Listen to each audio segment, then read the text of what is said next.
Well, this result was not a surprise for anyone. वो अंग्रेजी में कहावत होती है ना, when it rains it pours. वही हुआ.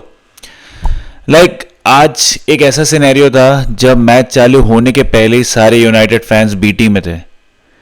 यार 9 दिन का ब्रेक और आधे से ज्यादा टीम इंजर्ड, और इंजरी भी ऐसी जहां तुम्हारे सबसे की प्लेयर्स इंजर हो रहे हैं.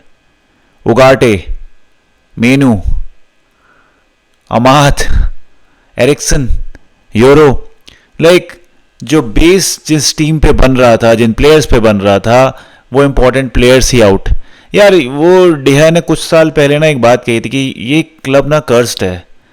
यार जस्ट टेल मी यार, इनियोस एक चांस लेता है जहां वो अपने वेजेस को कम करने के लिए रैशफोर्ड और एंटोनी को लोन पे भेजता है. वो एक और रिस्क लेता है कि कोई दूसरे प्लेयर को साइन नहीं करता है, ना लोन पे ना परमानेंट ट्रांसफर पे. And guess what happens in the second week after the transfer window closes. आधी से ज्यादा टीम इंजर. यार I don't know what to say. I was glad कि 1-0 ही था यार. एंड ये मैच टेलर मेड था हमारे हगने के लिए. Two shitty teams were playing against each other. Battle of हगूस. टॉटनहम एक जगह अपने होम में जीत नहीं पा रही है, और United we know what's going on. और जो रिजल्ट था, मुझे ऐसा लग रहा था कि शायद ड्रॉ एक फेयर रिजल्ट होता. एंड स्पेशली सेकेंड हाफ में हम जैसा खेले हैं, it was really good. I like the way we were playing. जर्गजी की positioning, the way we were utilising wing backs, जैसे ब्रूनो खेल रहा था. Second half I was really thinking कि शायद हम ड्रॉ सेल्वेज कर पाएंगे, एक पॉइंट शायद सेल्वेज कर पाएंगे. पर पुराने पाप और जो पुरानी जो इश्यूज हैं वो अक्यूमुलेट हुई इंजरी क्राइसिस के साथ. जो हमारा कन्वर्जन रेट जो इतना ख़राब है, जो हमारी फिनिशिंग इतनी ख़राब है, दोज ओपन चांसेस, राइट. जर्गजी का हेडर, गर्नाचो का ओपन चांस, एक और गर्नाचो का chance. It was, I don't no यार, कुछ कहने सुनने को यार, कुछ let's rewind, right? We started this game with bench full of kids, जिसमें सिर्फ लिंडलॉफ था. वैसे नहीं लग रहा था कि केयर टेकर है पूरे बच्चों का. वो डे केयर सेंटर है और लिंडलॉफ सारे बच्चों का टेक केयर कर रहा है. और आई don't no, Rubin didn't even मुझे समझ में आ रहा था कि सेकंड हाफ में बहुत चांसेस बन रहे हैं. He wanted to you don't want to fix something which is not broken. तो शायद वो ये एंटिसिपेट करता है कि शायद एक गोल हो जाएगा, maybe we can get something out of it because the way we were attacking, specially from 50th to 60th minute. But at least last के 10 से 15 मिनट कुछ चेंजेस तो हो सकते थे बॉस. कैसे मेरे को 90 मिनट खिलाना एक क्राइम है, वो भी तब जब ब्रूनो को क्लियर कट इंस्ट्रक्शंस थे कि तुम्हें आगे राइट साइड से अटैक करना है ताकि जर्गजी पीछे ना आए. He remains in that middle position, he remains in that link up position. कैसे मेरे को 90th मिनट तक खिलाना एक बहुत बड़ा पाप था, बहुत बड़ा पाप था. और आखिरी में चीडो को मात्र 3 मिनट मिले. मुझे नहीं पता उसने एक बॉल भी टच करी है या नहीं. रिगार्डलेस ऑफ तुम किस स्पेक्ट्रम में बैठे हो कि ये इनियोस की गलती है कि उन्होंने ट्रांसफर मार्केट में फोर्स ही नहीं किया और सिर्फ पैसे बचाने के बारे में सोचा, या फिर तुम रूबिन के साथ हो कि वो रैशफोर्ड के साथ लड़ाई को पर्सनल लेवल पे ले गया. He didn't take it to the reconciliation level. वो इनियोस के साथ अपनी डिमांड को टारगेट नहीं कर पाया कि मुझे, अगर आप रैशफोर्ड और एंटोनी को लोन पे दे रहे हो तो मुझे कोई सब्स्टिट्यूट भी चाहिए. We didn't fight for it. हमने आज सब्स्टिट्यूशन लेवल पे तो हमने बिल्कुल ही बेड़ा गर्क कर दिया, बिल्कुल बेड़ा गर्क कर दिया. आई अंडरस्टैंड तुम यूथ को, यंगस्टर्स को स्पॉट पे नहीं रखना चाहते हो, बट क्या 10 से 15 मिनट भी नहीं दे सकते हो? This was a perfect opportunity for some of the hungry players to come up and show what they're capable of. हम सब देख रहे हैं चीटो कितने सही फॉर्म में है अंडर 21 में, और आज उसको 3 मिनट मिले. 3 मिनट, उसमें से उसने एक बॉल भी टच नहीं करी है.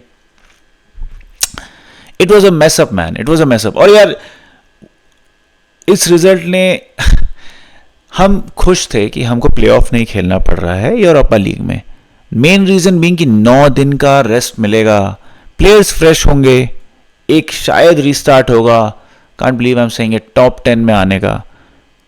पर चीजें एकदम like things went from bad to worse to eventually to worst, क्योंकि अब प्लेयर इंजर नहीं हुए हैं, लॉन्ग टर्म इंजर हुए हैं। और अब अगला गेम है एवर्टन के साथ, अगेन एक hungry team trying to prove something. I don't know what's going to happen there, but that puts a huge dent in our road for getting into the European competition next season. आज का match, या we know कि it was we meant to lose this game, especially with the injury crisis, but अब इस injury crisis ने हमारे आने वाले 5 महीनों को एकदम अनप्रेडिक्टेबल बना दिया है। I don't know man, like this is something which Ruben needs to understand कि कभी कभी चांसेस लेना भी जरूरी है, कभी कभी like youth like and that's what like depresses me the most. Ruben को हमने जब एज अ मैनेजर लिया था, we all knew his story कि कैसे उसने यंग प्लेयर्स को ग्रूम किया, अपॉर्चुनिटी दी और उनको वर्ल्ड क्लास प्लेयर्स बनाया, राइट। आज लाइक एक भी प्लेयर को वो अपॉर्चुनिटी नहीं मिली, and that really pisses me off. But comment करके बताओ, like what do you guys think? Do you think he is right in protecting them, और there should have been like some chances? मेरे हिसाब से Ericsson को ऐसे vulnerable position में रखना जहां स्पेंस, जहां पे Madison is attacking from all the way, and then it was really too much for him to eventually like to do anything about it. But I mean like I can't believe, but Ineos has never been like a good owner. Like हमको समझ जाना चाहिए था। नीस के 6 manager बदल चुके हैं जब से इनियोस ने टेक ओवर किया है। नीस कोई वर्ल्ड क्लास टीम नहीं है। हमारे पास एक सैम्पल है to compare their performance on how they groom the club. Simple समझ में आ रहा है कि they just want to make money, बड़ा स्टेडियम बना के पैसे बचा के, like they want to save money. वहाँ ग्लेजर्स का डेट में रहना was ओके। इनियोस का पूरा माइंडसेट लग रहा है कैसे हम प्रॉफिटेबिलिटी में आए, जो लॉन्ग टर्म सक्सेस के लिए सही है, बट मुझे नहीं लगता है कि एज ए प्लेइंग लेवल पे they are really focused on bringing this club to where it should B.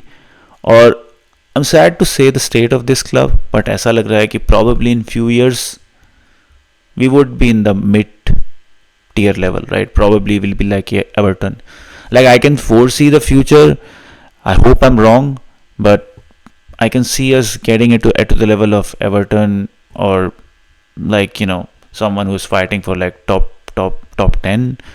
I don't know. Maybe I'm overreacting. जैसे मैं हर वीडियो में कहता हूँ, but this club always finds a new way to depress an already depressed fan base.